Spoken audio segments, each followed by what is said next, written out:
ओम विष्णवे नमः। स्वागत है आप सभी का वैदिक गर्भ संस्कार में। आज हम आपको देवशयनी एकादशी का महत्व एवं कथा सुनाएंगे।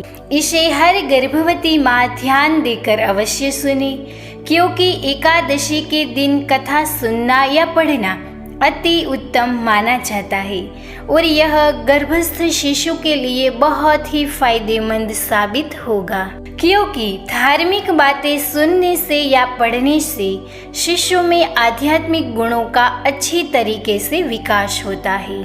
आषाढ़ महीने के शुक्ल पक्ष की एकादशी तिथि को देवशयनी एकादशी कहते हैं। इस दिन के बाद भगवान विष्णु 4 महीनों के लिए योग निद्रा में चले जाएंगे।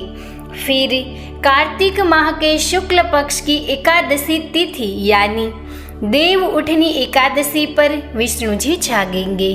देवशयनी एकादशी से चातुर्मास लग जाते हैं, जिसमें मांगलिक कार्य जैसे कि शादी, मुंडन, गृह प्रवेश, उपनयन संस्कार करना वर्जित होता है।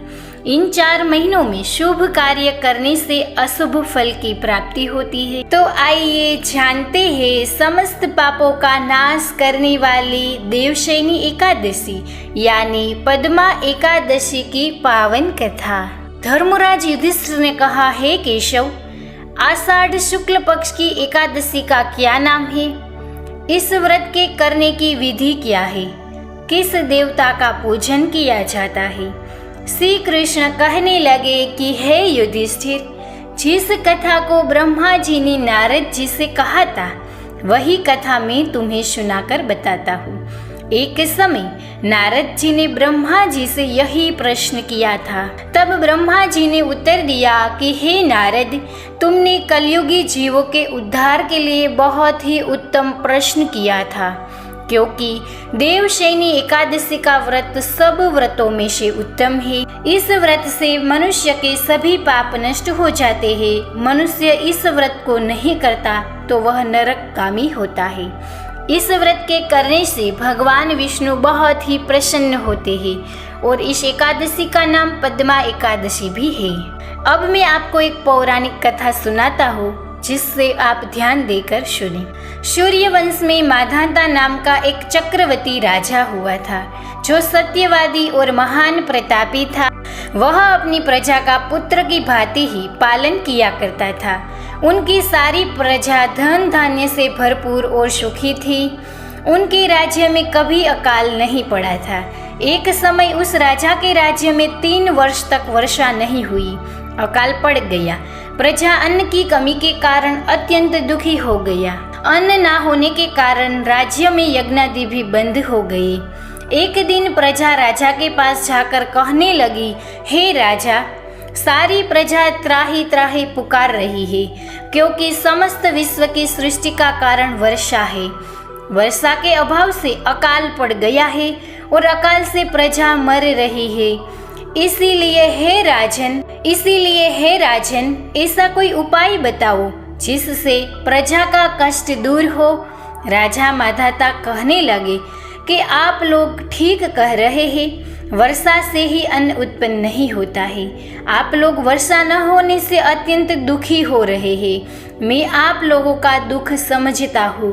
ऐसा कहकर राजा कुछ सेना को साथ लेकर वन की तरफ चल गए। वह अनेक ऋषियों के आश्रम में भ्रमण करता हुआ अंत में ब्रह्मा जी के पुत्र अंगिरा ऋषि के आश्रम में पहुँचा।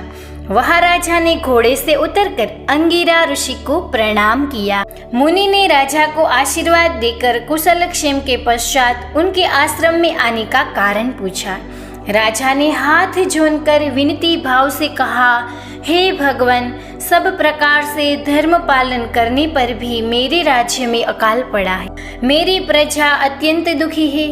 राजा के पापों के प्रभाव से ही प्रजा को कष्ट होता है। ऐसा शास्त्रों में कहा जाता है। जब मैं धर्मानुसार राज्य करता हूँ तो मेरे राज्य में अकाल कैसे पड़ा? इसके कारण का पता मुझको अभी तक नहीं चला है। अब मैं आपके पास इसी संदेह निवृत्त कराने के लिए आया हूँ।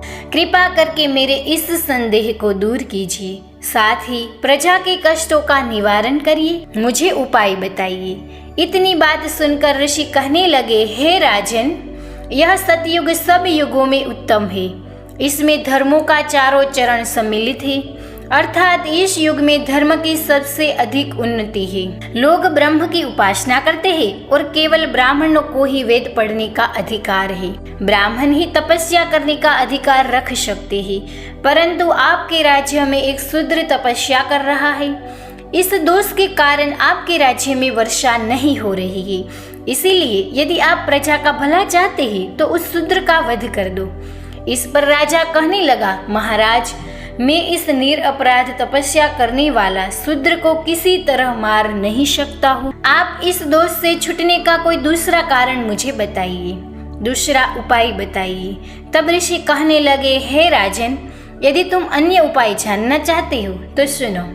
आषाढ़ माह के शुक्ल पक्ष की पद्मा नाम की एकादशी का विधि पूर्वक व्रत करो। व्रत के प्रभाव से तुम्हारे राज्य में वर्षा होगी, प्रजा भी सुख प्राप्त करेगी, क्योंकि इस एकादशी का व्रत सभी सिद्धियों देने वाला होता है, समस्त उपद्रवों का नाश करने वाला होता है।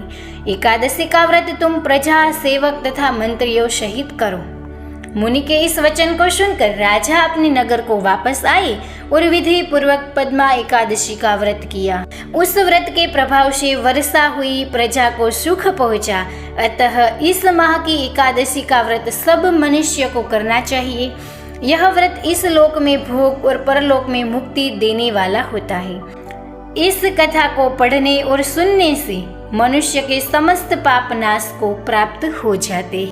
और एकादशी के दिन श्री हरि विष्णु के मंत्र का जाप अवश्य करें, अवश्य सुने। आप ओम नमो नारायणाय, ओम नमो भगवते वासुदेवाय, इस मंत्र को जितनी बार हो सके उतनी बार सुने। आपको मैं ओम नमो नारायण यह मंत्र की लिंक डिस्क्रिप्शन में दे रही हूँ, जिसको आप अवश्य सुने। विष्णु अष्टाक्षर मंत्र गर्भावस्था के दौरान सुनेगी तो आपको बहुत ही लाभ प्रदान होगा। धन्यवाद।